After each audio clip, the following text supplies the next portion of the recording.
राय साहब को खबर मिली कि इलाके में एक वारदात हो गई है और होरी से गांव के पंचों ने जुर्माना वसूल कर लिया है। तो फौरन नोखेराम को बुलाकर जवाब तलब किया।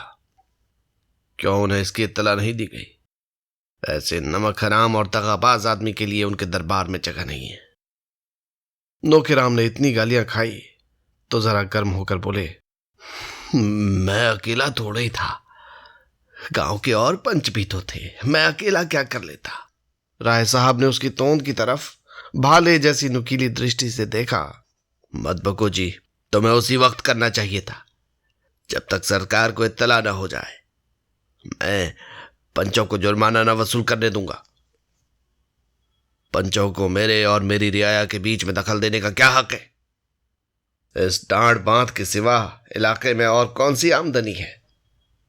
वसूली सरकार के घर गई, बकाया आसामियों ने दबा लिया।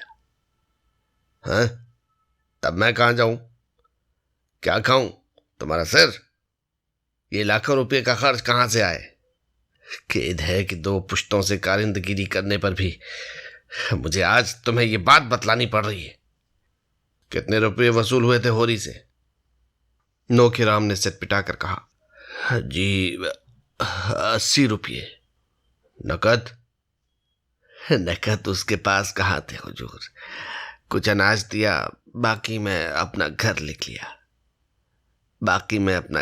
दिया।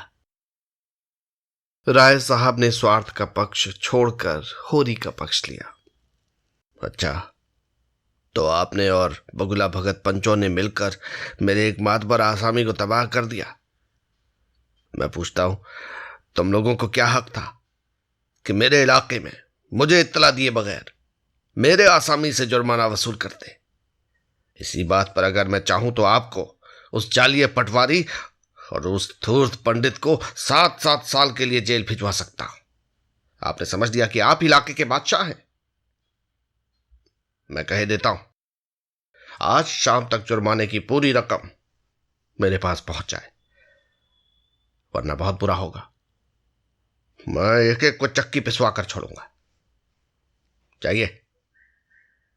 हाँ, और होरी को और उसके लड़के को मेरे पास भेज दीजिएगा। नोखेराम ने दबी जबान से कहा, उसका लड़का तो गांव छोड़कर भाग गया। जिस रात को यह वारदात हुई उसी रात को भागा। राय साहब ने रोष से कहा, झूठ मत बोलो। तुम्हें मालूम है, झूठ से मेरे बदन में आग लग जाती है। मैंने आज तक कभी नहीं सुना कि कोई युवक अपनी प्रेमिका को उसके घर से लाकर फिर खुद भाग जाए। अगर उसे भागना ही होता तो वो उस लड़की को लाता क्यों? तुम लोगों की इसमें जरूर कोई शरारत है। तुम गंगा में डूब कर भी अपनी सफाई दो तो मैं मानने का नहीं। तुम लोगों ने अपने समाज की प्यारी मर्यादा की रक्षा के लिए उसे धमकाया होगा। बेचारा भाग न जाता तो क्या करता? नोखेराम इसका प्रतिवाद न कर सके। मालिक जो कुछ कहें ठीक है। वो ये भी न कह सके कि आप खुद चलकर झूठ सच की जांच कर लें। बड़े आदमियों का क्रोध पूरा समर्पण चाहता है, अपने खिलाफ एक शब्द भी नहीं सुन सकता। पंचों ने राय साहब का फैसला सुना तो नशा हिरन हो गया। अनाज तो अभी तक ज्यों का त्यों पड़ा था, पर रुपये तो कब के गायब हो गए। होरी को मकान रेहन लिखा गया था, पर उस मकान को देहात में कौन पूछता था। जैसे हिंदू स्त्री पति के साथ घर की स्वामिनी है और पति त्याग दे तो कहीं की नहीं रहती, उसी तरह यह घर होरी के लिए लाख रुपये का है, पर असली कीमत तो इसकी कुछ भी नहीं। और इधर राय साहब बिना रुपया लिए मानते नहीं। यही होरी जाकर रो आया होगा। पटेश्वरी लाल सबसे ज्यादा भयभीत थे, उनकी तो नौकरी ही चली जाएगी। चारों सज्जन इस गहन समस्या पर विचार कर रहे थे, पर किसी की अकल काम न करती थी। एक दूसरे पर दोष रखता था। फिर खूब झगड़ा हुआ। पटेश्वरी ने अपनी लंबी शंकाशील गर्दन हिलाकर कहा, मैं मना करता था कि होरी के विषय में हमें चुप्पी साध कर रह जाना चाहिए। गाय के मामले में सबको तावान देना पड़ा। इस मामले में तावान ही से गला न छूटेगा, नौकरी से हाथ धोना पड़ेगा, मगर तुम लोगों को तो रुपयों की पड़ी थी। निकालो 20-20 रुपये, अब भी कुशल है। कहीं राय साहब ने रपट कर दी तो सब जने बन जाओगे। दाता दीन ने ब्रह्म तेज दिखाकर कहा, मेरे पास 20 रुपये की जगह 20 पैसे भी नहीं है। ब्राह्मणों को भोज दिया गया, होम हुआ, क्या इसमें कुछ खर्च नहीं हुआ? राय साहब की हिम्मत है तो मुझे जेल ले जाए, ब्रह्म बनकर घर का घर मिटा दूंगा। अभी उन्हें किसी ब्राह्मण से पाला नहीं पड़ा। झिंगुरी सिंह ने भी कुछ इसी आशय के शब्द कहे। वो राय साहब के नौकर नहीं है। उन्होंने होरी को मारा नहीं, पीटा नहीं, कोई दबाव नहीं डाला। होरी अगर प्रायश्चित करना चाहता था तो उन्होंने इसका अवसर दिया। इसके लिए कोई उन पर अपराध नहीं लगा सकता। मगर नौके राम की गर्दन इतनी आसानी से न छूट सकती थी। यहां मजे से बैठे राज करते थे। वेतन तो 10 रुपये से ज्यादा न था, पर 1000 साल की ऊपर की आमदनी थी। सैकड़ों आदमियों पर हुकूमत, 4-4 प्यादे हाजिर, बेगार में सारा काम हो जाता था। थानेदार तक कुर्सी देते थे। ये चैन उन्हें और कहां था। और पटेश्वरी तो नौकरी के बदौलत महाजन बने हुए थे। कहां जा सकते थे? 2-3 दिन इसी चिंता में पड़े रहे कि कैसे इस विपत्ति से निकले। आखिर उन्हें एक मार्ग सूझ ही गया। कभी कभी कचहरी में उन्हें दैनिक बिजली देखने को मिल जाती थी। यदि एक गुमनाम पत्र उसके संपादक की सेवा में भेज दिया जाए कि राय साहब किस तरह आसामियों से जुर्माना वसूल करते हैं, तो बच्चा को लेने के देने पड़ जाए। नौकेराम भी सहमत हो गए। दोनों ने मिलकर किसी तरह एक पत्र लिखा और रजिस्ट्री से भेज दिया। संपादक ओमकार नाथ तो ऐसे पत्रों की ताक में रहते थे। पत्र पाते ही तुरंत राय साहब को सूचना दी। उन्हें एक ऐसा समाचार मिला है जिस पर विश्वास करने की उनकी इच्छा नहीं होती, पर संवाददाता ने ऐसे प्रमाण दिए हैं कि सहसा अविश्वास भी नहीं किया जा सकता। क्या यह सच है कि राय साहब ने अपने इलाके के एक आसामी से 80 रुपये तावान इसलिए वसूल किए कि उसके पुत्र ने एक विधवा को घर में डाल दिया था? संपादक का कर्तव्य उन्हें मजबूर करता है कि वो मामले की जांच करें और जनता के हितार्थ उसे प्रकाशित कर दें। राय साहब इस विषय में कुछ कहना चाहें, संपादक जी उसे भी प्रकाशित कर देंगे। संपादक जी दिल से चाहते हैं कि यह खबर गलत हो, लेकिन उसमें कुछ भी सत्य हुआ तो वो उसे प्रकाश में लाने के लिए विवश हो जाएंगे। मैत्री उन्हें कर्तव्य पथ से नहीं हटा सकती। राय साहब ने यह सूचना पाई तो सिर पीट लिया। पहले तो उनको ऐसी उत्तेजना हुई कि जाकर ओमकार नाथ को गिनकर 50 हंटर जमाएं और कह दें, जहां वो पत्र छापना वहां ये समाचार भी छाप देना।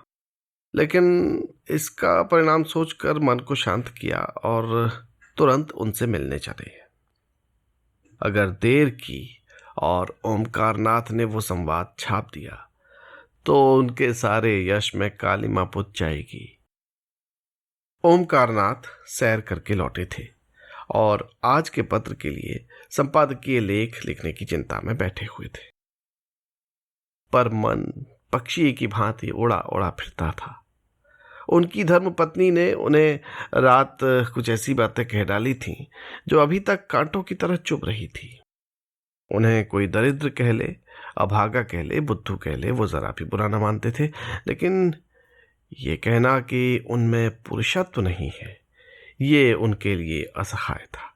और फिर अपनी पत्नी को ये कहने का क्या हक है? उससे तो ये आशा की जाती है कि कोई इस तरह का आक्षेप करे तो उसका मुंह बंद कर दे। बेशक वो ऐसी खबरें नहीं छापते, ऐसी टिप्पणियां नहीं करते कि सिर पर कोई आफत आ जाए। पहले फूंक फूंक कर कदम रखते हैं। इन काले कानूनों के युग में वो और कर ही क्या सकते हैं, मगर वो क्यों सांप के बिल में हाथ नहीं डालते? इसीलिए तो कि उनके घर वालों को कष्ट न उठाने पड़े, और उनकी सहिष्णुता का उन्हें यह पुरस्कार मिल रहा है। क्या अंधेर है। उनके पास रुपये नहीं है तो बनारसी साड़ी कैसे मंगाते? डॉक्टर सेठ और प्रोफेसर भाटिया और न जाने किस किस की स्त्रियां बनारसी साड़ी पहनती हैं, तो वो क्या करें? क्यों उनकी पत्नी इन साड़ी वालियों को अपने खद्दर की साड़ी से लज्जित नहीं करती? उनकी खुद तो ये आदत है कि किसी बड़े आदमी से मिलने जाते हैं तो मोटे से मोटे कपड़े पहन लेते हैं, और कोई कुछ आलोचना करे तो उसका मुंह तोड़ जवाब देने को तैयार रहते हैं। उनकी पत्नी में क्यों वही आत्माभिमान नहीं है? वो क्यों दूसरों का ठाट बाट देखकर विचलित हो जाती है? उसे समझना चाहिए कि वो एक देशभक्त पुरुष की पत्नी है। देशभक्त के पास अपनी भक्ति के सिवा और क्या संपत्ति है? इसी विषय को आज के अग्रलेख का विषय बनाने की कल्पना करते करते उनका ध्यान राय साहब के मामले की ओर जा पहुंचा। राय साहब सूचना का क्या उत्तर देते हैं ये देखना है। अगर वो अपनी सफाई देने में सफल हो जाते हैं तब तो कोई बात नहीं, लेकिन अगर वो ये समझें कि ओमकार नाथ दबाव, भय या मुलाहिजे में आकर अपने कर्तव्य से मुंह फेर लेंगे तो ये उनका भ्रम है। इस सारे तप और साधना का पुरस्कार उन्हें इसके सिवा और क्या मिलता है कि अवसर पड़ने पर वो इन कानूनी डकैतों का भंडा फोड़ करें। उन्हें खूब मालूम है कि राय साहब बड़े प्रभावशाली जीव हैं, काउंसिल के मेंबर तो हैं ही, अधिकारियों में भी उनकी काफी रसूख है। वो चाहे तो उन पर झूठे मुकदमे चलवा सकते हैं, अपने गुंडों से राह चलते पिटवा सकते हैं, लेकिन ओमकार इन बातों से नहीं डरता। जब तक उसकी देह में प्राण है वो आतताइयों की खबर लेता रहेगा। सहसा मोटर कार की आवाज सुनकर वो चौंके। तुरंत कागज लेकर अपना लेख आरंभ कर दिया और एक ही क्षण में राय साहब ने उनके कमरे में कदम रखा। ओमकार नाथ ने न उनका स्वागत किया, न कुशल क्षेम पूछा, न कुर्सी दी। उन्हें इस तरह देखा मानो कोई मुल्जिम उनकी अदालत में आया हो, और रौब से मिले हुए स्वर में पूछा, आपको मेरा पुर्जा मिल गया था? मैं वो पत्र लिखने के लिए बाध्य नहीं था। मेरा कर्तव्य ये था कि स्वयं उसकी तहकीकात करता, लेकिन मुरव्वत में सिद्धांतों की कुछ न कुछ हत्या करनी पड़ती है। क्या उस संवाद में कुछ सत्य है? राय साहब उसका सत्य होना अस्वीकार न कर सके। हालांकि अभी तक उन्हें जुर्माने के रुपये नहीं मिले थे और वो उनके पाने से साफ इनकार कर सकते हैं, लेकिन वो देखना चाहते हैं कि ये महाशय किस पहलू पर चलते हैं। ओमकार नाथ ने खेद प्रकट करते हुए कहा, तब तो मेरे लिए उस संवाद को प्रकाशित करने के सिवा और कोई मार्ग नहीं है। मुझे इसका दुख है कि मुझे अपने एक परम हितैषी मित्र की आलोचना करनी पड़ रही है, लेकिन कर्तव्य के आगे व्यक्ति कोई चीज नहीं। संपादक अगर अपना कर्तव्य पूरा न कर सके तो उसे इस आसन पर बैठने का कोई हक नहीं है। राय साहब कुर्सी पर डट गए और पान की गिलौरियां मुंह में भरकर बोले, लेकिन ये आपके हक में अच्छा ना होगा। मुझे जो कुछ होना है पीछे होगा। आपको तत्काल दंड मिल जाएगा। अगर आप मित्रों की परवाह नहीं करते तो मैं भी उसी कंडे का आदमी हूं। ओमकार नाथ ने शहीद का गौरव धारण करके कहा, इसका तो मुझे कभी भय नहीं हुआ। जिस दिन मैंने पत्र संपादन का भार लिया उसी दिन प्राणों का मोह छोड़ दिया, और मेरे समीप एक संपादक की सबसे शानदार मौत यही है कि वो न्याय और सत्य की रक्षा करता हुआ अपना बलिदान कर दे। अच्छी बात है, मैं आपकी चुनौती स्वीकार करता हूं। मैं अब तक आपको मित्र समझता आया था, मगर अगर आप लड़ने पर ही तैयार हैं तो लड़ाई ही सही। आखिर मैं आपके पत्र का 5 गुना चंदा क्यों देता हूं? केवल इसीलिए कि वो मेरा गुलाम बना रहे। मुझे परमात्मा ने रईस बनाया है, आपके बनाने से नहीं बनाऊं। साधारण चंदा 15 रुपये है, मैं 75 देता हूं, इसलिए कि आपका मुंह बंद रहे। अब आप घाटे का रोना रोते हैं और सहायता की अपील करते हैं, और ऐसी शायद ही कोई तिमाही जाती हो जब आपकी अपील न निकलती हो, तो मैं ऐसे मौके पर आपकी कुछ न कुछ मदद कर देता हूं। किस लिए? दीपावली, दशहरा, होली, इनमें आपके यहां बैना भेजता हूं और साल में 25 बार आपकी दावत करता हूं। किस लिए? आप रिश्वत और कर्तव्य दोनों साथ साथ नहीं निभा सकते, समझे? ओमकारनाथ उत्तेजित होकर बोले, मैंने कभी रिश्वत नहीं ली। राय साहब ने फटकारा, अगर ये व्यवहार रिश्वत का नहीं है तो क्या है? जरा मुझे समझा दीजिए। क्या आप समझते हैं क्या आपको छोड़कर बाकी सभी गधे हैं जो निस्वार्थ भाव से आपका घाटा पूरा करते रहते हैं? निकालिए अपने भाई और बताइए, अब तक आपको मेरी रियासत में कितना मिल चुका है? मुझे विश्वास है हजारों की रकम निकलेगी। अगर आपको स्वदेशी स्वदेशी चिल्लाकर विदेशी दवाओं और वस्तुओं का विज्ञापन छापने में शर्म नहीं आती, तो मैं अपने आसामियों से डांट, तावान और जुर्माना लेते क्यों शर्माऊं? ये न समझिए कि आप ही किसानों के हित का बीड़ा उठाए हुए हैं। मुझे किसानों के साथ चलना मरना है। मुझसे बढ़कर दूसरा कोई उनका हितैषी नहीं हो सकता। लेकिन मेरी गुजर कैसे हो? अफसरों को दावतें कहां से दूं? सरकारी चंदे कहां से दूं? खानदान के सैकड़ों आदमियों की जरूरतें कैसे पूरी करूं? मेरे घर का खर्च क्या है ये शायद आप जानते हैं। तो क्या मेरे घर में रुपये फलते हैं? आएगा तो आसामियों के घर से ही। आप समझते होंगे जमींदार और तालुकेदार सारे संसार का सुख भोग रहे हैं। उनकी असली हालत का आपको ज्ञान नहीं। अगर वो धर्मात्मा बनकर रहें तो उनका जिंदा रहना मुश्किल हो जाए। अफसरों को डालियां न दें तो जेल खाना घर हो जाए। हम बिच्छू नहीं है कि अनायास ही सबको डंक मारते फिरें। न गरीबों का गला दबाना कोई बड़े आनंद का काम है, लेकिन मर्यादाओं का पालन तो करना ही पड़ता है। जिस तरह आप मेरी रईसी का फायदा उठाना चाहते हैं, उसी तरह और सभी हमें सोने की मुर्गी समझते हैं।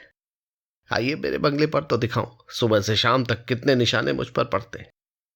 कोई कश्मीर से शाल दुशाला लिए चला आ रहा है, कोई इत्र और तंबाकू का एजेंट है, कोई पुस्तकों और पत्रिकाओं का, कोई जीवन बीमे का, कोई ग्रामोफोन लिए सिर पर सवार है, कोई कुछ। चंदे वाले तो अनगिनत। क्या सबके सामने अपना दुखड़ा लेकर बैठ जाऊं? ये लोग मेरे द्वार पर दुखड़ा सुनाने आते हैं मुझे उल्लू बनाकर मुझसे कुछ ऐंठने के लिए। आज मर्यादा का विचार छोड़ दूं तो तालियां पीटने लगे। हुक्काम को डालियां न दूं तो बाकी समझा जाऊं। तब आप अपने लेखों से मेरी रक्षा न करेंगे। कांग्रेस में शरीक हुआ, उसका तावान अभी तक देता जाता हूं। काली किताब में नाम दर्ज हो गया। मेरे सिर पर कितना कर्ज है ये भी कभी आपने पूछा है? अगर सभी महाजन डिग्रियां करा लें तो मेरे हाथ से ये अंगूठी तक बिक जाएगी। आप कहेंगे, क्यों ये आडंबर पालते हो? कहिए, 7 पुश्तों से जिस वातावरण में पला हूं उससे अब निकल नहीं सकता। घास छीलना मेरे लिए असंभव है। आपके पास जमीन नहीं, जायदाद नहीं, मर्यादा का झमेला नहीं। आप निर्भीक हो सकते हैं, लेकिन आप भी दुम दबाए बैठे रहते हैं। आपको कुछ खबर है अदालतों में कितनी रिश्वतें चल रही है, कितने गरीबों का खून हो रहा है, कितनी देवियां भ्रष्ट हो रही हैं? है बूता लिखने का? सामग्री मैं देता हूं, प्रमाण सहित। ओमकारनाथ कुछ नर्म होकर बोले, जब कभी अवसर आया है मैंने कदम पीछे नहीं हटाया। राय साहब भी कुछ नर्म हुए। हाँ, मैं स्वीकार करता हूं कि तो एक मौकों पर आपने अपनी जवाबमर्दी दिखाई, लेकिन आपकी निगाह हमेशा अपने लाभ की ओर रही, प्रजाहित की ओर नहीं। आंखें न निकालिए और न मुंह लाल कीजिए। जब कभी आप मैदान में आए हैं, इसका शुभ परिणाम यही हुआ कि आपके सम्मान और प्रभाव और आमदनी में इजाफा हुआ है। अगर मेरे साथ भी आप वही चाल चल रहे हैं तो आपकी खातिर करने को तैयार हूं। रुपये न दूंगा क्योंकि वो रिश्वत है। आपकी पत्नी जी के लिए कोई आभूषण बनवा दूंगा। है मंजूर? अब मैं आपसे सत्य कहता हूं कि आपको जो संवाद मिला वो गलत है, मगर ये भी कह देना चाहता हूं कि अपने और सभी भाइयों की तरह मैं भी आसामियों से जुर्माना लेता हूं और साल में 10-5 हजार रुपये मेरे हाथ लग जाते हैं। और अगर आप मेरे मुंह से ये कौर छीनना चाहेंगे तो आप घाटे में रहेंगे। आप भी संसार में सुख से रहना चाहते हैं, मैं भी रहना चाहता हूं। इससे क्या फायदा कि आप न्याय और कर्तव्य का ढोंग रचकर मुझे भी जेरबार करें, खुद भी जेरबार हूं। दिल की बात कहिए। देखिए, मैं आपका बैरी नहीं हूं। आपके साथ कितनी ही बार एक ही चौके पर मेज पर खा चुका हूं। मैं ये भी जानता हूं कि आप तकलीफ में हैं। आपकी हालत शायद मेरी हालत से भी खराब है। हाँ, अगर आपने हरिश्चंद्र बनने की कसम खा ली है तो आपकी खुशी, मैं चलता हूं। राय साहब कुर्सी से उठ खड़े हुए। ओमकार नाथ ने उनका हाथ पकड़कर संधि भाव से कहा, नहीं नहीं, अभी आपको बैठना पड़ेगा। मैं अपनी पोजीशन साफ कर देना चाहता हूं। देखिए, आपने मेरे साथ जो सलूक किए उनके लिए मैं आपका आभारी हूं, लेकिन यहां सिद्धांत की बात आ गई है, और आप तो जानते हैं सिद्धांत प्राणों से प्यारे होते हैं। राय साहब कुर्सी पर बैठकर जरा मीठे स्वर में बोले, अच्छा भाई, जो चाहे लिखो, मैं तुम्हारे सिद्धांत को नहीं तोड़ना चाहता। और तो क्या होगा, बदनामी होगी। हाँ, कहां तक नाम के पीछे मरूं। कौन ऐसा ताल्लुकेदार है जो आसामियों को थोड़ा बहुत नहीं सताता। कुत्ता ही की रखवाली करे तो खाए क्या। मैं इतना ही कर सकता हूं कि आगे आपको इस तरह की कोई शिकायत न मिलेगी। देखिए, अगर आपको मुझ पर कुछ विश्वास है तो इस बार क्षमा कर दीजिए। किसी दूसरे संपादक से मैं इस तरह खुशामद नहीं करता, उसे सरे बाजार पिटवाता, लेकिन मुझसे आपकी दोस्ती है, इसलिए दबना ही पड़ेगा। ये समाचार पत्रों का युग है, सरकार तक उनसे डरती है, मेरी हस्ती क्या है। आप जिसे चाहें बना दें। खैर, ये झगड़ा खत्म कीजिए। कहिए, आजकल पत्र की क्या दशा है? कुछ ग्राहक बढ़े? ओमकार नाथ ने अनिच्छा के भाव से कहा, किसी न किसी तरह काम चल जाता है, और वर्तमान परिस्थिति में मैं इससे अधिक आशा नहीं रखता। मैं इस तरफ धन और भोग की लालसा लेकर नहीं आया था, इसलिए मुझे शिकायत नहीं है। मैं जनता की सेवा करने आया था, और वो यथाशक्ति किए जाता हूं। राष्ट्र का कल्याण हो, यही मेरी कामना है। एक व्यक्ति के सुख दुख का कोई मूल्य नहीं है। राय साहब ने जरा और सहृदय होकर कहा, ये ठीक है भाई साहब, लेकिन सेवा करने के लिए भी जीना जरूरी है। आर्थिक चिंताओं में आप एकाग्रचित्त होकर सेवा भी तो नहीं कर सकते। क्या ग्राहक संख्या बिल्कुल नहीं बढ़ रही है? देखिए, बात यह है कि मैं अपने पत्र का आदर्श गिराना नहीं चाहता। अगर मैं भी आज सिनेमा स्टारों के चित्र और चरित्र छापने लगूं तो मेरे ग्राहक बढ़ सकते हैं, लेकिन अपनी तो ये नीति नहीं। और भी कितने ही ऐसे हथकंडे हैं जिनसे पत्रों द्वारा धन कमाया जा सकता है, लेकिन मैं उन्हें गर्हित समझता हूं। इसी का तो फल है कि आज आपका इतना सम्मान है। देखिए, मैं एक प्रस्ताव करना चाहता हूं, मालूम नहीं आप उसे स्वीकार करेंगे कि नहीं। आप मेरी ओर से 100 आदमियों के नाम फ्री पत्र जारी कर दीजिए, चंदा मैं दे दूंगा। ओमकार नाथ ने कृतज्ञता से सिर झुकाकर कहा,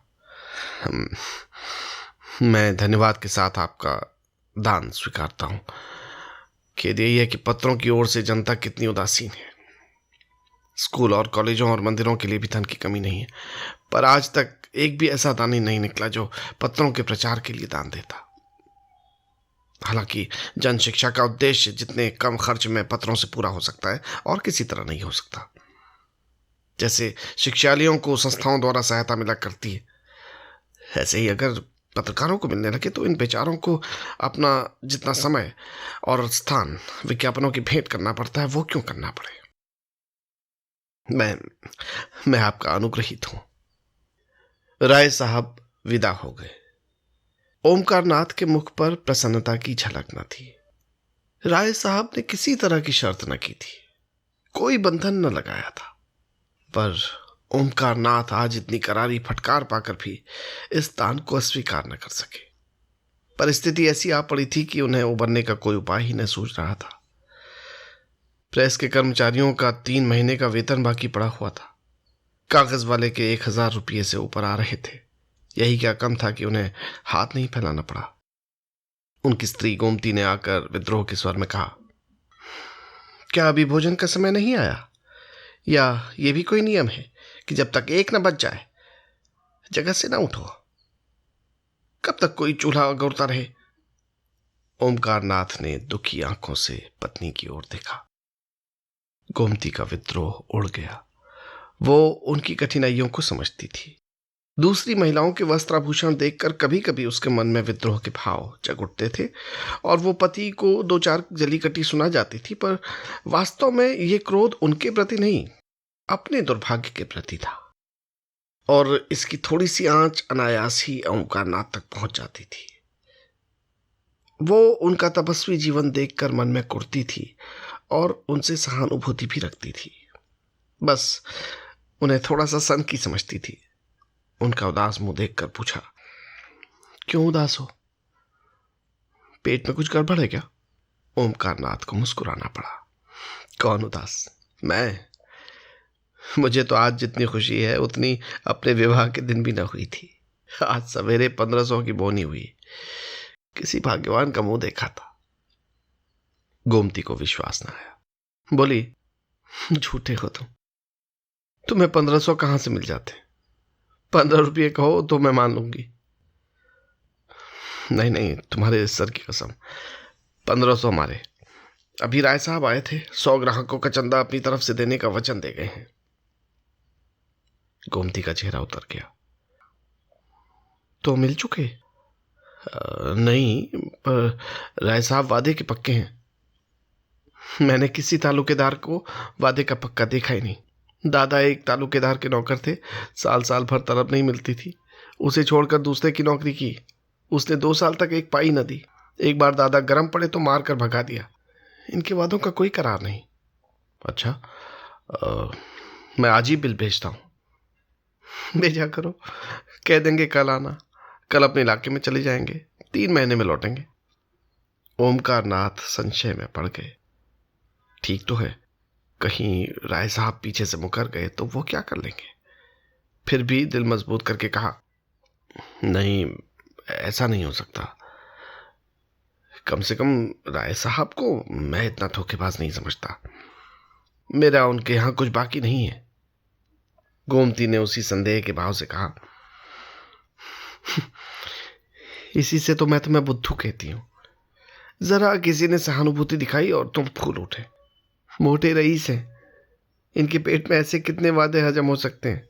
जितने वादे करते हैं, अगर सब पूरा करने लगे तो भीख मांगने की नौबत आ जाए। मेरे गांव के ठाकुर साहब तो 2-2, 3-3 साल तक बनियों का हिसाब न करते थे। नौकरों का वेतन तो नाम के लिए देते थे।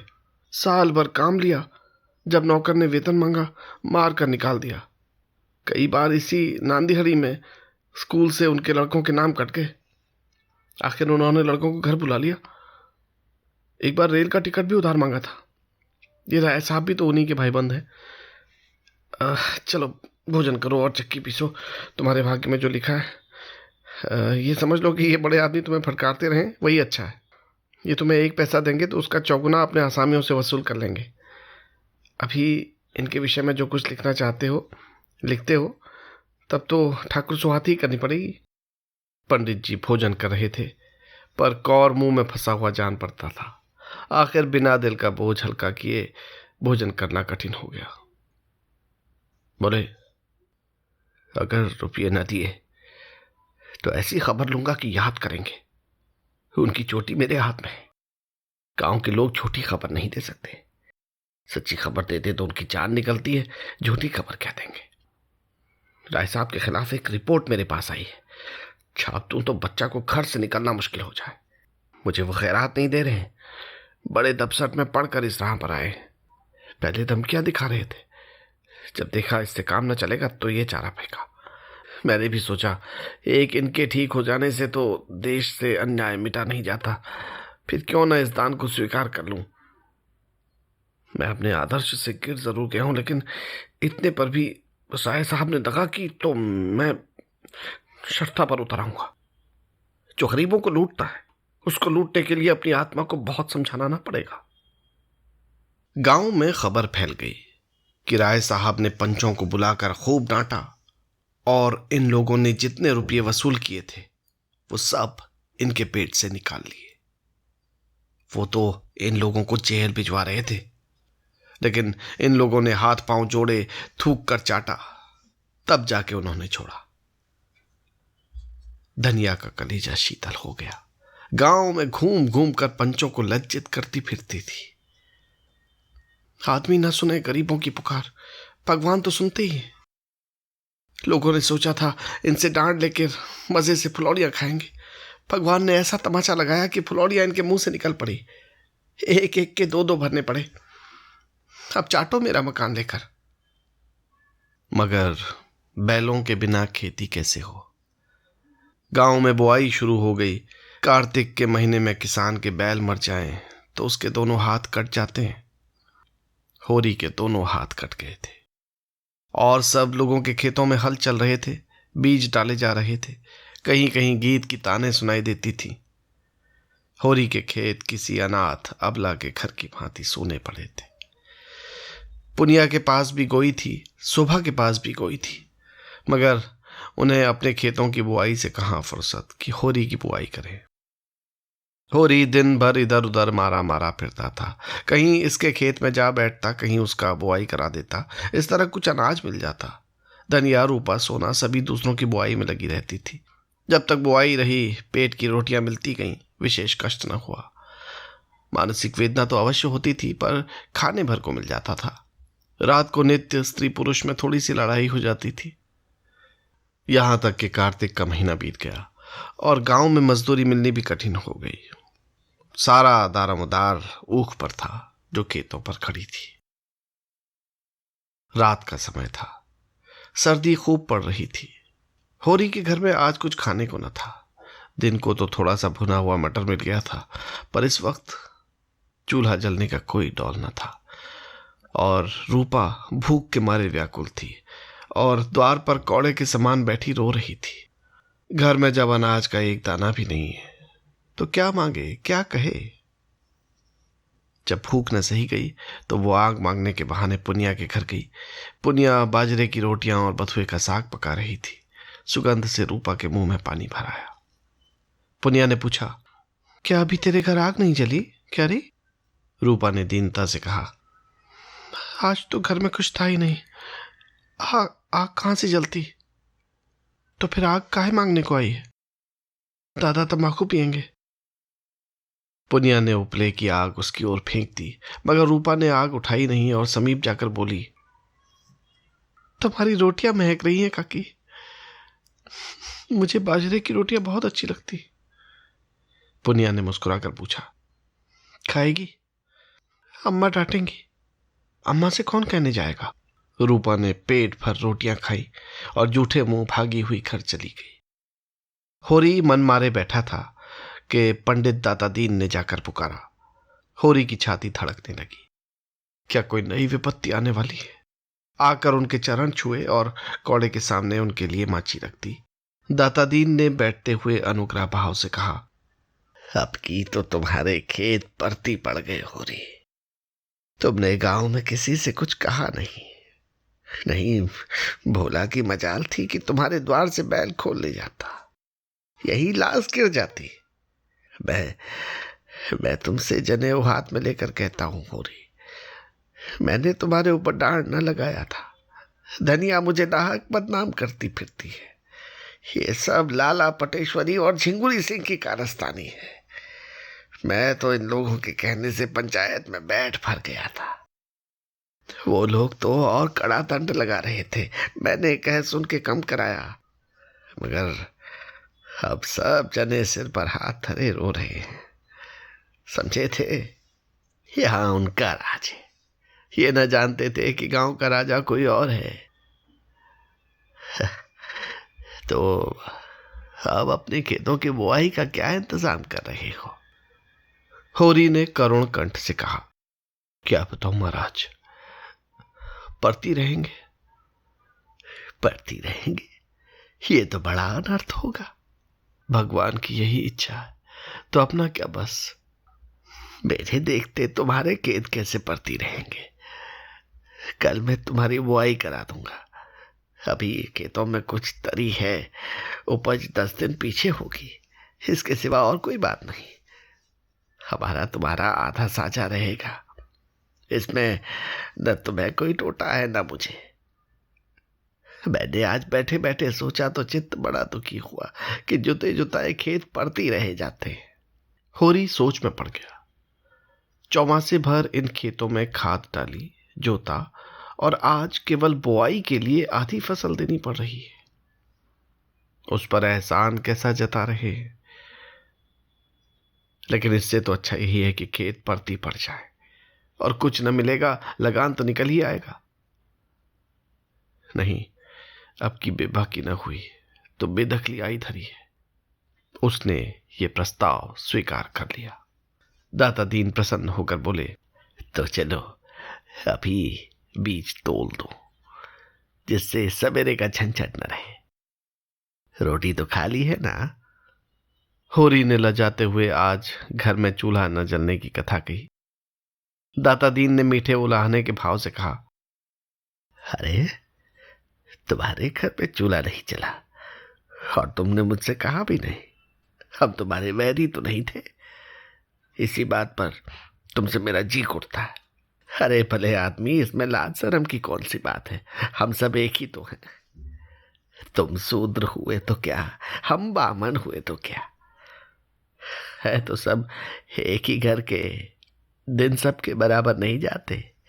कौन जाने कल मेरे ही ऊपर कोई संकट आ पड़े तो मैं तुमसे अपना दुख न कहूंगा तो किसको कहूंगा। अच्छा जो हुआ, चलो बेंगी के साथ आज तुम्हें मनोमन अनाज खाने को भी तौल दूंगा। आधा घंटे में होरी मन भर जौ का टोकरा सिर पर रखे आया और घर की चक्की चलने लगी। धनिया रोती थी और सोना के साथ जौ पीसती थी। भगवान उसे किस कुकर्म का ये दंड दे रहे हैं। दूसरे दिन से बुआई शुरू हुई। होरी का सारा परिवार इस तरह काम में जुटा हुआ था मानो सब कुछ अपना ही है। कई दिन के बाद सिंचाई भी इसी तरह हुई। दादा दीन को सेंत मेत के मजदूर मिल गए। अब कभी कभी उनका लड़का माता दीन भी घर आने लगा। जवान आदमी था, बड़ा रसिक और बातचीत का मीठा। दादा दीन जो कुछ छीन झपट कर लाते थे वो उसे भांग बूटी में उड़ाता था। एक चमारिन से उसकी आशनाई हो गई थी, इसीलिए अभी तक ब्याह न हुआ था। वो रहती अलग थी, पर सारा गांव ये रहस्य जानते हुए भी कुछ न बोल सकता था। हमारा धर्म है हमारा भोजन, भोजन पवित्र रहे, फिर हमारे धर्म पर कोई आंच नहीं आ सकती। रोटियां ढाल बनकर अधर्म से हमारी रक्षा करती हैं। अब साझे की खेती होने से माता दीन को झुनिया से बातचीत करने का अवसर मिलने लगा। वो ऐसे दांव से आता जब घर में झुनिया के सिवाय और कोई न होता। कभी किसी बहाने से, कभी किसी बहाने से। झुनिया रूपवती न थी, लेकिन जवान थी और उसकी चमारिन प्रेमिका से अच्छी थी। कुछ दिन शहर में रह चुकी थी, पहनना ओढ़ना बोलना जानना जानती थी और लज्जाशील भी थी, जो स्त्रियों का सबसे बड़ा आकर्षण है। माता दीन कभी कभी उसके बच्चे को गोद में उठा लेता और प्यार करता। झुनिया निहाल हो जाती थी। एक दिन उसने झुनिया से कहा, तुम क्या देखकर गोबर के साथ आई झुना? झुनिया ने लजाते हुए कहा, भाग खींच लाया महाराज, और क्या कहूं। माता दीन दुखी मन से बोला, बड़ा बेवफा आदमी है। तुम जैसी लक्ष्मी को छोड़कर जाने कहां मारा मारा फिर रहा है। चंचल स्वभाव का आदमी है। इसी से मुझे शंका होती है कि कहीं और न फंस गया हो। ऐसे आदमी को तो गोली मार देनी चाहिए। आदमी का धर्म है जिसकी बाह पकड़े उसे निभाए। ये क्या कि एक आदमी की जिंदगानी खराब कर दी और दूसरा घर ताकने लगे। युवती रोने लगी। माता दीन ने इधर उधर ताक कर उसका हाथ पकड़ लिया और समझाने लगा, तुम उसकी परवाह क्यों करती हो झूना? चला गया, चला जाने दो। तुम्हारे लिए किस बात की कमी है? रुपया पैसा गहना कपड़ा जो चाहो मुझसे ले लो। झुनिया ने धीरे से हाथ छुड़ा लिया और पीछे हटकर बोली, सब तुम्हारी दया है महाराज। मैं तो कहीं की न रही, घर से भी गई, यहां से भी गई। न माया मिली न राम ही हाथ आए। दुनिया का रंग ढंग न जानती थी। इसकी मीठी मीठी बातें सुनकर जाल में फंस गई। माता दीन ने गोबर की बुराई करनी शुरू कर दी। अरे वो तो निरा लफंगा है, घर का न खाट का। जब देखो माँ बाप से लड़ाई। कहीं पैसा पा जाए चट जुआ खेल डालेगा। चरस और गांजे में उसकी जान बसती थी। सौदों के साथ घूमना बहू बेटियों को छेड़ना यही उसका काम था। थानेदार साहब बदमाशी में उसका चालान करने वाले थे। हम लोगों ने बहुत खुशामद की, तब जाकर छोड़ा। दूसरों के खेत खलिहान से अनाज उड़ा लिया करता। कई बार तो खुद मैंने ही पकड़ा था, पर गांव घर का समझकर छोड़ दिया। सोना ने बाहर आकर कहा, भाभी, अम्मा ने कहा है अनाज निकालकर धूप में डाल दो, नहीं चोकर बहुत निकलेगा। पंडित ने जैसे बखार में पानी डाल दिया हो। माता दीन ने अपनी सफाई दी। मालूम होता है तेरे घर में बरसात नहीं हुई। चौमासे में लकड़ी तक गीली हो जाती है, अनाज तो अनाज ही है। ये कहता हुआ वो बाहर चला गया। सोना ने आकर उसका खेल बिगाड़ दिया। सोना ने झुनिया से पूछा, माता दीन क्या करने आए थे? झुनिया ने माथा सिकोड़कर कहा, पगैया मांग रहे थे। मैंने कह दिया यहां पगैया नहीं है। ये सब बहाना है, बड़ा खराब आदमी है। मुझे तो भला आदमी लगता है, क्या खराबी है उसमें? तुम नहीं जानती, सीलिया चमारिन को रखे हुए है। अच्छा, तो इसी से आदमी खराब हो गया? और काहे से आदमी खराब हो जाता है? तुम्हारे भैया भी तो मुझे लाए हैं, वो भी खराब आदमी है। सोना ने इसका जवाब न देकर कहा, मेरे घर में फिर कभी आएगा तो दुत्कार दूंगी, और जो उससे तुम्हारा ब्याह हो जाए। सोना लजा गई। तुम तो भाभी गाली देती हो। क्यों, इसमें गाली की क्या बात है? मुझसे बोले तो मुंह झुलस दूं। तो क्या तुम्हारा ब्याह किसी देवता से होगा? गांव में ऐसा सुंदर सजीला जवान दूसरा कौन है? तो तुम चली जाओ उसके साथ, सिलिया से लाख दर्जे अच्छी हो। मैं क्यों चली जाऊं? मैं तो एक के साथ चली आई, अच्छा है या बुरा? तो मैं भी जिसके साथ ब्याह होगा उसके साथ चली जाऊंगी, अच्छा हो या बुरा? और जो किसी बूढ़े के साथ ब्याह हो गया तो? सोना हंसी। मैं उसके लिए नरम नरम रोटियां पकाऊंगी, उसकी दवाइयां कुटूंगी, छानूंगी, उसे हाथ पकड़कर उठाऊंगी। जब मर जाएगा तो मुंह ढांप कर रोऊंगी। और जो किसी जवान के साथ हुआ, अब तुम्हारा सिर। हाँ नहीं तो। अच्छा बताओ, तुम्हें बूढ़ा अच्छा लगता है कि जवान? जो अपने को चाहे वही जवान है, न चाहे वही बूढ़ा है। देव करे तुम्हारा ब्याह किसी बूढ़े से हो जाए, तो देखो तुम उसे कैसे चाहती हो। तब मनाओगी किसी तरह ये निगोड़ा मर जाए तो किसी जवान को लेकर बैठ जाऊं। मुझे तो उस बूढ़े पर दया आए। इस साल इधर एक शक्कर का मिल खुल गया था। उसके कारिंद और दलाल गांव गांव घूमकर किसानों की खड़ी ऊख मोल ले लेते थे। वही मिल था जो मिस्टर खन्ना ने खोला था। एक दिन उसका कारिंदा इस गांव में भी आया। किसानों ने उससे मोल भाव किया तो मालूम हुआ कि गुड़ बनाने में कोई बचत नहीं है। जब घर में ऊख पेर कर भी यही दाम मिलता है तो पेरने की मेहनत क्यों उठाई जाए। सारा गांव खड़ी ऊख बेचने को तैयार हो गया। अगर कुछ कम भी मिले तो परवाह नहीं, तत्काल तो मिलेगा। किसी को बैल लेना था, किसी को बाकी चुकाना था, कोई मां से गला छुड़ाना चाहता था। होरी को बैलों की गोई लेनी थी। अब की ऊख की पैदावार अच्छी न थी, इसलिए ये भी डर था कि माल ना पड़ेगा, और जब गुड़ के भाव मिल की चीनी मिलेगी तो गुड़ लेगा ही कौन। सभी ने बयाने ले लिए। होरी को कम से कम 100 रुपये की आशा थी। इतने में एक मामूली गोई आ जाएगी, लेकिन महाजनों को क्या करे।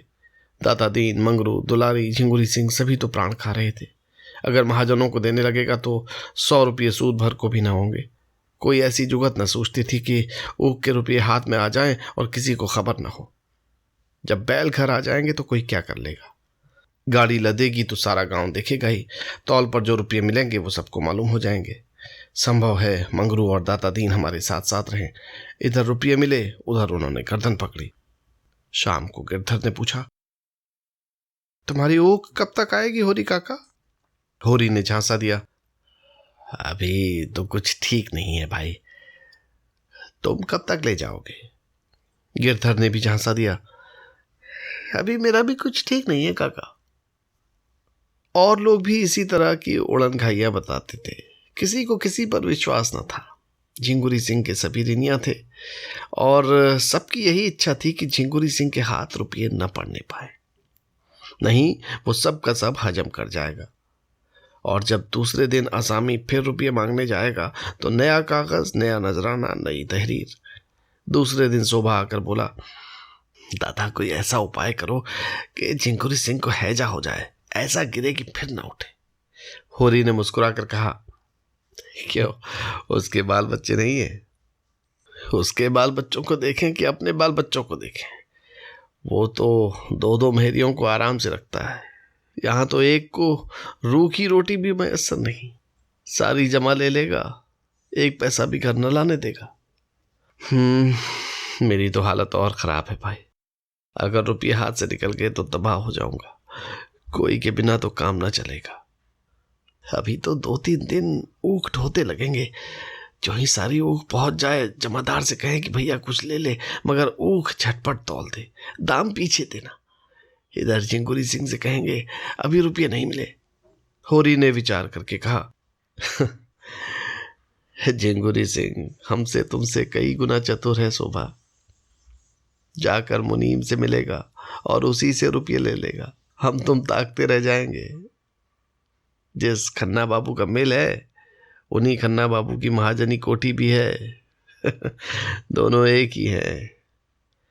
शोभा निराश होकर बोला, न जाने इन महाजनों से कभी गला छूटेगा भी या नहीं। होरी बोला, इस जन्म में तो आसान नहीं है भाई, हम राज नहीं चाहते, भोग विलास नहीं चाहते, खाली मोटा छोटा पहनना और मोटा छोटा खाना और मर्जाद के साथ रहना चाहते हैं, वो भी नहीं सकता। शोभा ने धूर्तता के साथ कहा, मैं तो दादा इन सबको अब की चकमा दूंगा, जमादार को कुछ दे दिलाकर इस बात पर राजी कर लूंगा कि रुपये के लिए हमें खूब दौड़ाए। झिंकुरी सिंह कहां तक दौड़ेंगे? होरी ने हंसकर कहा, ये सब कुछ ना होगा भैया, खुशल इसी में है कि झिंकुरी सिंह के हाथ पांव छोड़ो, हम जाल में फंसे हुए हैं, जितना ही फड़फड़ाओगे उतना ही और जकड़ते जाओगे। तुम तो दादा बूढ़ों की सी बातें कर रहे हो, कटघरे में फंसे रहना तो कायरता है, फंदा और जकड़ जाए बला से, पर गला छुड़ाने के लिए जोर तो लगाना ही पड़ेगा। यही तो होगा, झिंकुरी सिंह घर द्वार नीलाम करा देंगे। करा ले नीलाम, मैं तो चाहता हूं हमें कोई रुपये न दे, हमें भूखे मरने दे, लात खाने दे, एक पैसा भी उधार ना दे। लेकिन पैसा वाले उधार न दे तो सूद कहां से पाए? एक हमारे ऊपर दावा करता है तो दूसरा हमें कुछ कम सूद पर रुपये उधार देकर अपने जाल में फंसा लेता है। मैं तो उसी दिन रुपये लेने जाऊंगा जिस दिन झिंकुरी सिंह कहीं चला गया होगा। होरी का मन भी विचलित हुआ। हाँ, ये ठीक है, ऊख तुलवा लेंगे, रुपये दांव खात देख कर ले आएंगे। बस यही चाल चलो। दूसरे दिन प्रातःकाल गांव के कई आदमियों ने ऊख काटनी शुरू की। होरी भी अपने खेत में कंडासा लेकर पहुंचा। उधर से शोभा भी उसकी मदद को आ गया। पुनिया, झुनिया, कोनिया, सोना सभी खेत में जा पहुंची। कोई ऊख काटता था, कोई छीलता था, कोई पूले बांधता था। महाजनों ने तो ऊख कटते देखी, पेट में चूहे दौड़े। एक तरफ से दुलारी दौड़ी, दूसरी तरफ से मंगरू साह, तीसरी ओर से माता दीन दौड़े और पटेश्वरी और झिंकुरी के प्यादे। दुलारी हाथ पांव में मोटे मोटे चांदी के कड़े पहने, कानों में सोने का झुमका, आंखों में काजल लगाए, बूढ़े यौवन को रंगे रगाए आकर बोली, पहले मेरे रुपये दे दो, तब वो काटने दूंगी। मैं जितना कम खाती हूं उतना ही तुम शेर होते हो। 2 साल से एक धेला सूद नहीं दिया, 50 तो मेरे सूद के होते हैं। होरी ने घिघिया कर कहा, भाभी ऊख काट लेने दो, इसके रुपये मिलते हैं तो जितना हो सकेगा तुमको भी दूंगा। न गांव छोड़कर भागा जाता हूं, न इतनी जल्दी मौत आई जाती है। खेत में खड़ी ऊख तो रुपये न देगी। दुलारी ने उसके हाथ से गणासा छीट कर कहा, नियत इतनी खराब हो गई है तुम लोगों की, तभी तो बरकत नहीं होती। आज 5 साल हुए। होरी ने दुलारी से 30 रुपये लिए थे। 3 साल में उसके 100 रुपये हो गए, तब स्टाम्प लिखा गया। 2 साल में उस पर 50 रुपया सूद चढ़ गया था। होरी बोला, सो हुआ इन नियत तो कभी खराब नहीं की, और भगवान चाहेंगे तो पाई पाई चुका दूंगा। हाँ, आजकल जरा तंग हो गया हूं, जो चाहे कह लो। सहुआ इनको जाते देर नहीं कि मंगरू साहब पहुंचे। काला रंग, तोंद कमर के नीचे लटकती हुई, दो बड़े बड़े दांत सामने जैसे काट खाने को निकले हुए, सिर पर टोपी, गले में चादर, उम्र अभी 50 से ज्यादा नहीं, पर लाठी के सहारे चलते थे। गठिया का मरज हो गया था, खांसी भी आती थी। लाठी टेक कर खड़े हो गए और होरी को डांट बताई। पहले हमारे रुपये दे दो होरी, तब ऊख काटो। हमने रुपये उधार दिए थे, खैरात नहीं। 3-3 साल हो गए, न सूद न ब्याज। मगर ये न समझना कि तुम मेरे रुपये हजम कर जाओगे। मैं तुम्हारे मुर्दे से भी वसूल कर लूंगा। शोभा मस्खरा था, बोला, तब काहे को घबराते हो साहजी, इनके मुर्दे ही से वसूल कर लेना। नहीं, 1-2 साल के आगे पीछे दोनों ही सड़क में पहुंचोगे, वहीं भगवान के सामने अपना हिसाब चुका लेना। मंगरू ने शोभा को बहुत बुरा भला कहा, जमा मार, बेईमान इत्यादि। लेने की बेर तो तुम हिलाते हो, जब देने की बारी आती है तो गुर्राते हो। घर बिकवा दूंगा, बैल बधिये नीलाम करा दूंगा। शोभा ने फिर छेड़ा, अच्छा ईमान से बताओ सा, कितने रुपये दिए थे जिसके अब 300 रुपये हो गए हैं? जब तुम साल के साल सूद न दोगे तो आप ही बढ़ेंगे। पहले पहल कितने रुपये दिए थे तुमने? 50 ही तो। कितने दिन हुए ये भी तो देख। 5-6 साल हुए होंगे। 10 साल हो गए पूरे, 11वां जा रहा है। 50 रुपये के 300 रुपये लेते तुम्हें जरा भी शर्म नहीं आती? अरे शर्म कैसी, रुपये दिए कि खैरात मांगते हैं। होरी ने इन्हें भी चिरौरी विनती करके विदा किया। दाता दीन ने होरी के साझे में खेती की थी, बीज देकर आधी फसल ले लेंगे। इस वक्त कुछ छेड़छाड़ करना नीति विरुद्ध था। झिंगुरी सिंह ने मिल के मैनेजर से पहले ही बहुत कुछ कह सुन रखा था। उनके प्यादे गाड़ियों पर ऊख लदवाकर नाव पर पहुंचा रहे थे। नदी गांव से आधा मील पर थी। एक गाड़ी दिन भर में 7-8 चक्कर कर लेती थी, और नाव एक खेवे में 50 गाड़ियों का बोझ लाद देती। इस तरह किफायत पड़ती थी। इस सुविधा का इंतजाम करके झिंगुरी सिंह ने सारे इलाके को एहसान से दबा लिया था। तौल शुरू होते ही झिंगुरी सिंह ने मिल के फाटक पर आसन जमा लिया। हर एक की ऊख तौलाते थे, दाम का पुर्जा लेते थे, खजांची से रुपये वसूल करते थे और अपना पावना काटकर आसामी को देते थे। आसामी कितना ही रोए चीखे, किसी की न सुनते थे। मालिक का यही हुक्म था, उनका क्या बस। होरी को 120 रुपये मिले। उसमें से झिंगुरी सिंह ने अपने पूरे रुपये सूद समेत काटकर कोई 25 रुपये होरी के हवाले किए। होरी ने रुपये की ओर उदासीन भाव से देखकर कहा, यह लेकर मैं क्या करूंगा ठाकुर, ये भी तुम ही रख लो, मेरे लिए मजूरी बहुत मिलेगी। झिंगुरी सिंह ने 2500 रुपये जमीन पर फेंक कर कहा, लो या फेंक तो तुम्हारी खुशी। तुम्हारे कारण मालिक की गुड़कियां खाई और अभी राय साहब सिर पर सवार हैं कि डांट के रुपये अदा करो। तुम्हारी गरीबी पर दया करके इतने रुपए दिए देता हूं, नहीं एक ठेला भी न देता। अगर राय साहब ने सख्ती की तो उल्टे और घर से देने पड़ेंगे। होरी ने धीरे से रुपये उठा लिए और बाहर निकला कि नोखीराम ने ललकारा। होरी ने जाकर 2500 रुपये उनके हाथ पर रख दिए और बिना कुछ कहे जल्दी से भाग गया। उसका सिर चक्कर खा रहा था। शोभा को इतने ही रुपये मिले थे। वो बाहर निकला तो पटेश्वरी ने घेरा। शोभा बरस पड़ा, बोला, मेरे पास रुपये नहीं है, तुम्हें जो करना है कर लो। पटेश्वरी ने गर्म होकर कहा, ऊख बेची है कि नहीं? हाँ बेची है। तुम्हारा यही वादा तो था कि ऊख बेचकर रुपया दूंगा। हाँ था तो, फिर क्यों नहीं देते? और सब लोगों को दिए हैं कि नहीं? हाँ दिए हैं। तो मुझे क्यों नहीं देते? मेरे पास अब जो कुछ बचा है वो बाल बच्चों के लिए है। पटेश्वरी ने बिगड़ कर कहा, तुम रुपये दोगे सुबह और हाथ जोड़कर, और आज ही? हाँ, अभी जितना चाहो बहक लो। एक रपट पे जाओगे 6 महीने को, पूरे 6 महीने को, न एक दिन बेस न एक दिन कम। ये जो नित्य जुआ खेलते हो वो एक रपट में निकल जाएगा। मैं जमींदार या महाजन का नौकर नहीं हूं, सरकार बहादुर का नौकर हूं, जिसका दुनिया भर में राज है, और जो तुम्हारे महाजन और जमींदार दोनों का मालिक है। पटेश्वरी लाल आगे बढ़ गए। शोभा और होरी कुछ दूर चुपचाप चले, मानो इस धिक्कार ने उन्हें संज्ञाहीन कर दिया हो। तब होरी ने कहा, शोभा, इसके रुपये दे दो। समझ लो ऊख में आग लग गई थी। मैंने भी यही सोचकर मन को समझाया है। शोभा ने आहत कंठ से कहा, हाँ दे दूंगा दादा, न दूंगा तो जाऊंगा कहाँ। सामने से गिरधर ताड़ी पिए झूमता चला आ रहा था।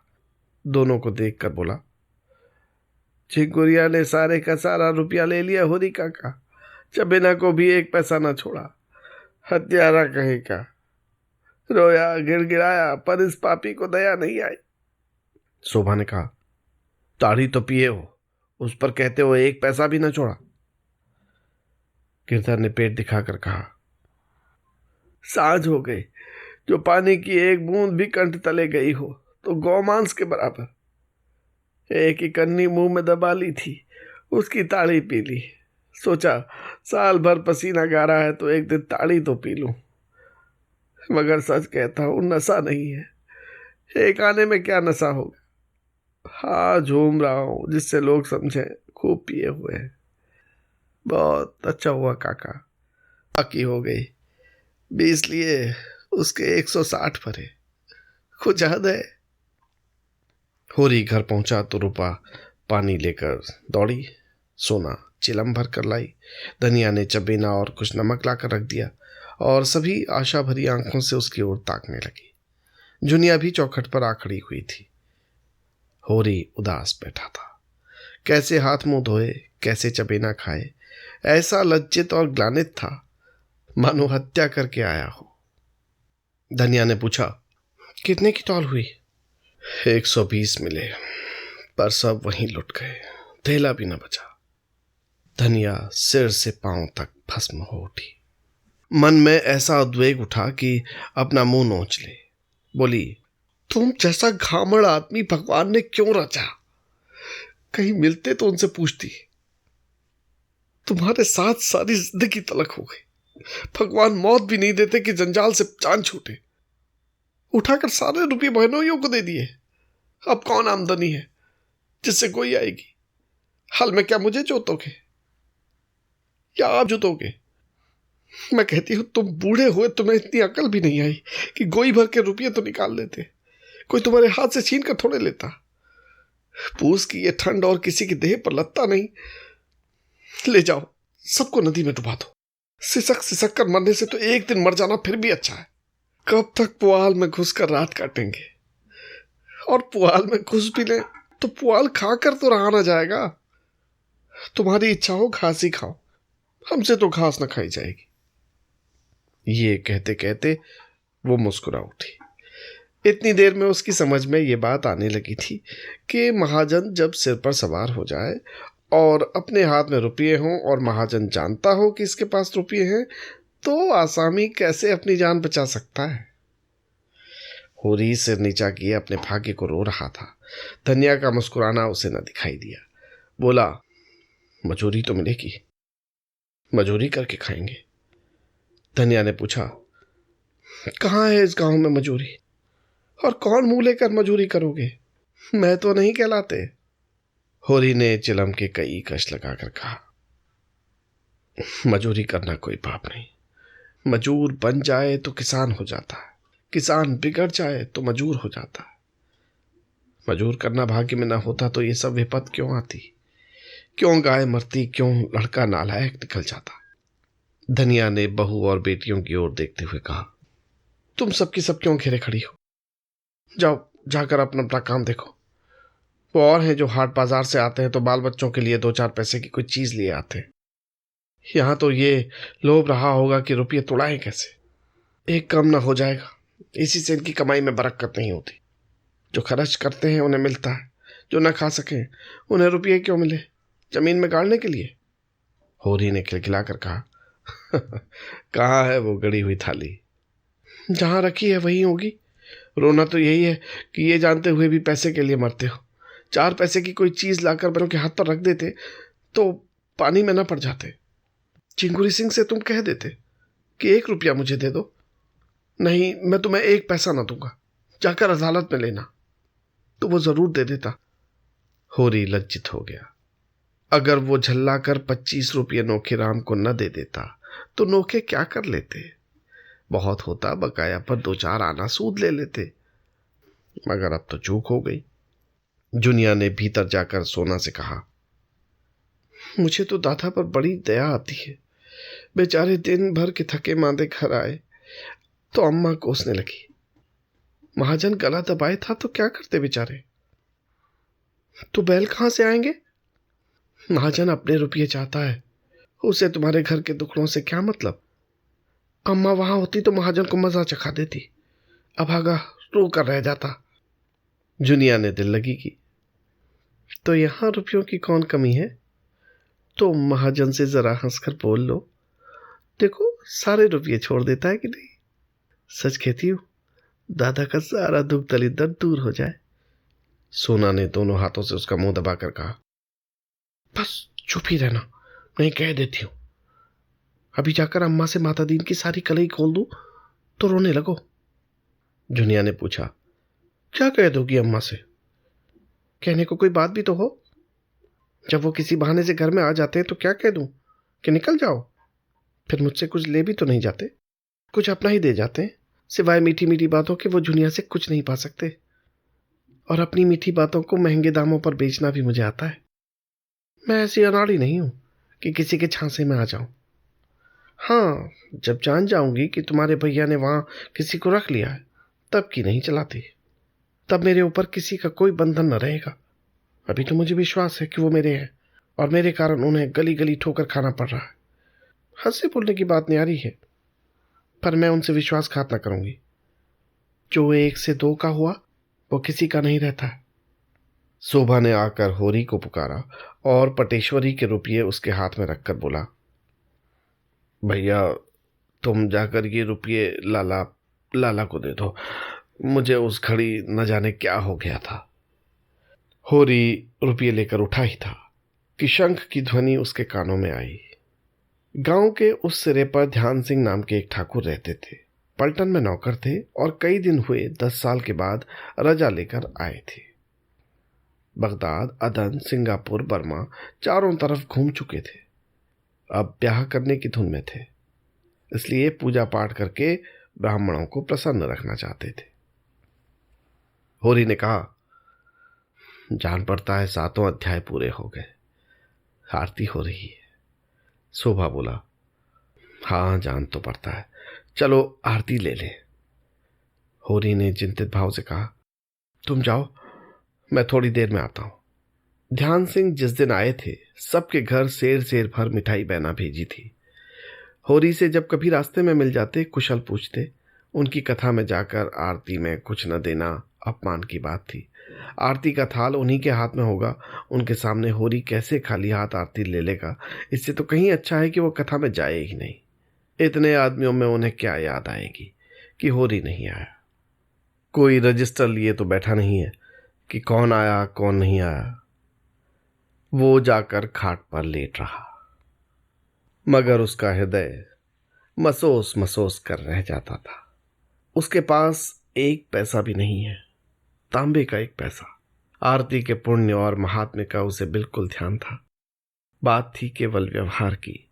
ठाकुर जी की आरती तो वो केवल श्रद्धा की भेंट देकर ले सकता था, लेकिन मर्यादा कैसे तोड़े, सबकी आंखों में हेठा कैसे बने। सहसा वो उठ बैठा। क्यों मर्यादा की गुलामी करे, मर्यादा के पीछे आरती का पुण्य क्यों छोड़े।